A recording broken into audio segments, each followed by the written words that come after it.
Hello, नमस्कार, सलाम, सत श्री अकाल, जय भीम। साथियों, आज देश में हम इधर उधर दूसरे देशों की बात करते हैं कि तालिबान एक आतंकी संगठन है जो अफगानिस्तान में देश को कब्जा कर लिया।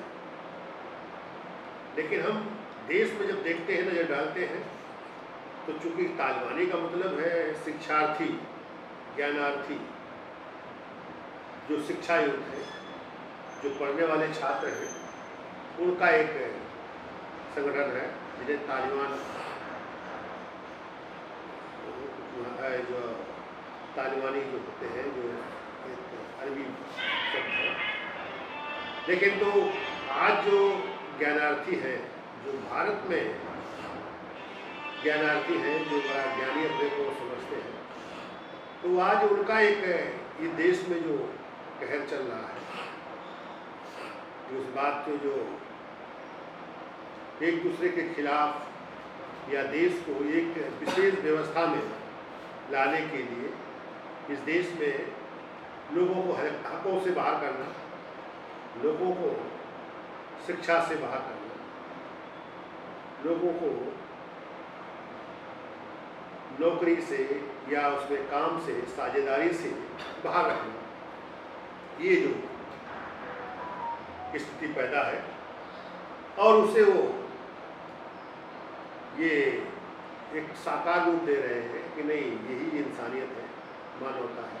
जबकि मानवता पर कई जात के नाम से, कई धर्म के नाम से बलात्कार हो रहे हैं, तो कत्लेआम हो रहा है, हिंसा हो रही है। जैसे इस देश में जानवर, जो गाय का, आज जानवरों का जो के कारण जो है देश में किसानों की फसल नष्ट हो रही है। आज इस तरह की स्थिति पैदा है, उनकी कोई ऐसी व्यवस्था नहीं कर रहे हैं। और ये जरूर है कि गाय को माता का दर्जा देकर और उसको राष्ट्रीय पशु घोषित करने की बात हो रही, कोर्टों ने भी ये बात कही है। लेकिन इसके आड़ में जो लोगों का नुकसान हो रहा है, जो फसलें, जो खेत पूरे साफ हो जा रहे हैं, इसको कौन देखेगा, इसका कैसे भरपाई की जाएगी। आज देश में अभी एक 2 दिन पहले हम प्रेस क्लब में एक मुखत्ती थे, इंद्रेश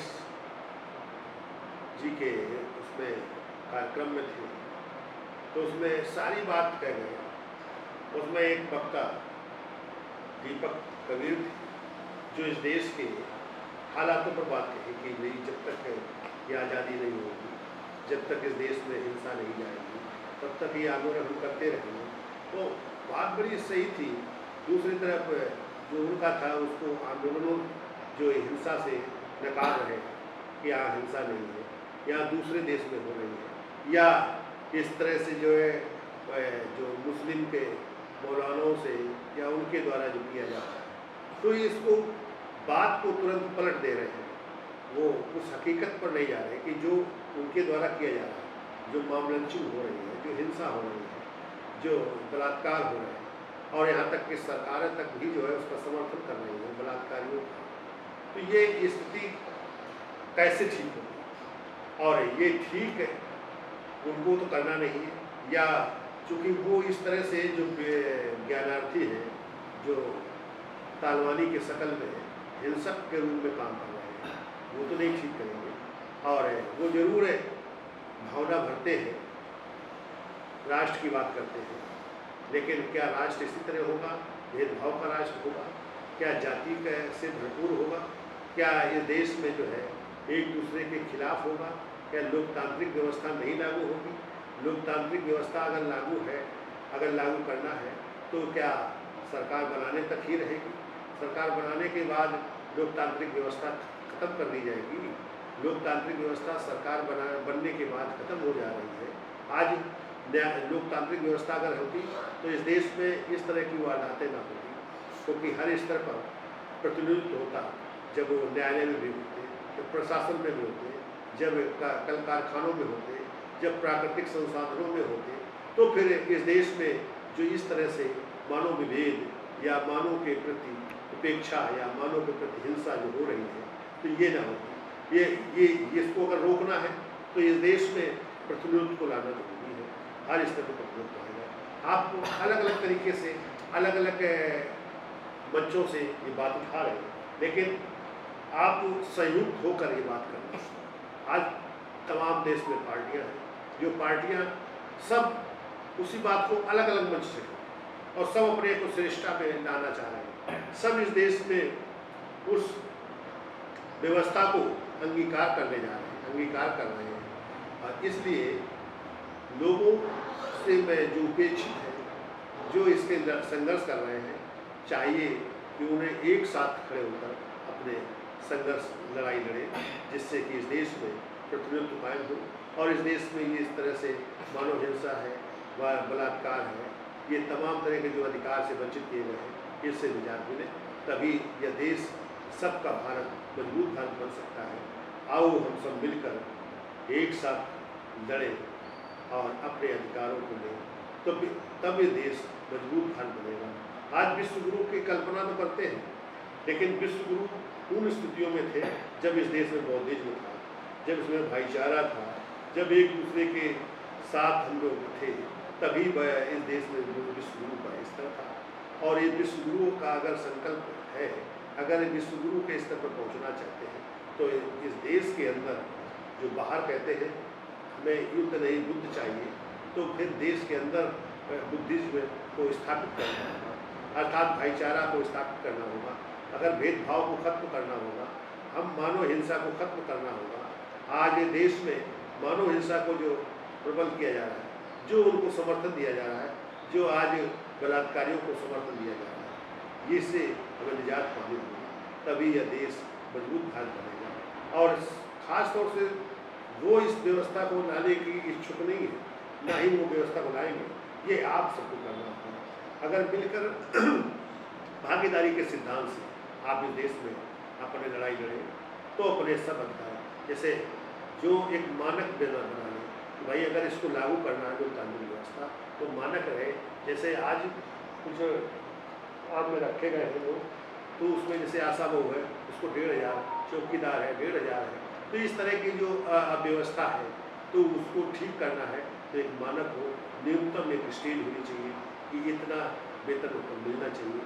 जो गरीबी रेखा है, तो गरीबी रेखा को भी हमें अगर खत्म करना है, तो उससे बड़ी रेखा खींचनी चाहिए। तो हमें इस देश में अगर ये तय हो कि नहीं हम इतने का, जैसे 15,000 रुपये मासिक वेतन का एक तय होना चाहिए कि इतने तक जो होंगे तो सभी गरीब रेखा में आएंगे, तो 15,000 रुपये मासिक वेतन उसका होना चाहिए। तो और दूसरी बात, जहाँ पेंशन का सवाल खड़ा करना चाहिए कि भाई 10,000 रुपया मासिक वृद्ध, विकलांग, विधवा, प्रधान, बीडीसी, डीडीसी और सभासद आदि को, सभी को 10,000 रुपया मासिक पेंशन न्यूनतम मिलना चाहिए।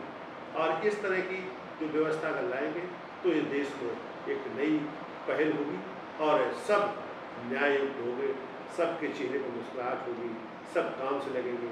तो इस तरह के जो है हर स्तर 15,000 रुपये जो मानक होगा, तो वो सबके लिए होगा। दूसरी बात, जो निगम निकाय जो इनको पेंशन का सवाल है, तो उनमें भी ये न्यूनतम स्तर लागू होना चाहिए, ये लागू करना चाहिए। तो आप जब इस आंदोलन को करेंगे, जब इस तरह की देश में चुनाव होता है, चूँकि शक्ति वही है जो चयनित होकर जाते हैं, तो वो शक्ति आपको बनानी होगी। तो शक्ति के लिए हमें ये पहले विश्वास के साथ इसी तरह से चुनाव कराना चाहिए और हम उसी को वोट देंगे जो इस देश में इस तरह के जो सिद्धांतों को लाए, जो संकल्प लेगा और उस पर कानूनी कार्रवाई करने का हो। तो ये इस तरह का जो एफिडेविट देगा, तो उस पार्टी को साथ चलेंगे और उसे हम वहाँ तक कि अगर वो नहीं करेगा तो पहले तो उसे इस देश की सरकार से हटाया जाना चाहिए और उसे सजा मिलनी चाहिए। इस तरह का एफिडेविट उसका हो, तो फिर उस पर कार्रवाई होगी। तो आज जो घोषणाएँ करते हैं, वो आज घोषणाओं को पालन नहीं करते हैं, उन सबको जेल का भागीदार बनना चाहिए, उनको सजा होनी चाहिए। इस तरह से जो कार्य करेंगे तो फिर देश मजबूत भाग बनेगा, फिर विश्व गुरु के स्तर को प्राप्त कर लेगा। मैं अपनी बात को यहीं रोकूंगा कि उठो, बढ़ो, संगठित हो, संघर्ष करो, ले लो अधिकार को, यह देश हमारा है। धन्यवाद साथियों। जय भीम, जय भारत। धन्यवाद साथियों।